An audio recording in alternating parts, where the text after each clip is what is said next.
এই 5 কিংবদন্তি ক্রিকেটারকে ছাড়াই হবে এবারের Asia Cup. Number 5, Angelo Mathews. 2024 সালে ম্যাথিউস তার আন্তর্জাতিক টি-20 ক্যারিয়ার থেকে অবসরে চলে যান, তাই আসন্ন এশিয়া কাপে আর দেখা যাবে না তাকে। নাম্বার 4, বিরাট কোহলি। এবারের এশিয়া কাপে দেখা যাবে না কিং কোহলির ব্যাটিং ঝলক। আন্তর্জাতিক টি-20 ক্যারিয়ারে 125 ম্যাচ খেলে তার ব্যাট থেকে এসেছে 4188 রান, বল হাতেও পেয়েছেন 4টি উইকেট। নাম্বার 3, সাকিব আল হাসান। 2024 সালে টি-20 থেকে অবসর নেওয়ায় আসন্ন এশিয়া কাপে দেখা যাবে না সাকিব আল হাসানকে।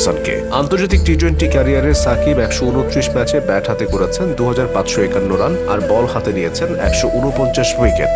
নাম্বার 2, বাবর আজম। পাকিস্তানের সাবেক অধিনায়ক বাবর আজম থাকছেন না এবারের এশিয়া কাপে। আন্তর্জাতিক টি-20তে বিশ্বসেরা এই ব্যাটসম্যানের 3টি 100 সহ আছে মোট 4223 রান। নাম্বার 1, রোহিত শর্মা। ভারতীয় এই হিটম্যানকে ছাড়াই এবার এশিয়া কাপে মাঠে নামছে ভারত। টি-20তে রোহিত 159 ম্যাচে 4231 রানের পাশাপাশি রয়েছে 5টি 100।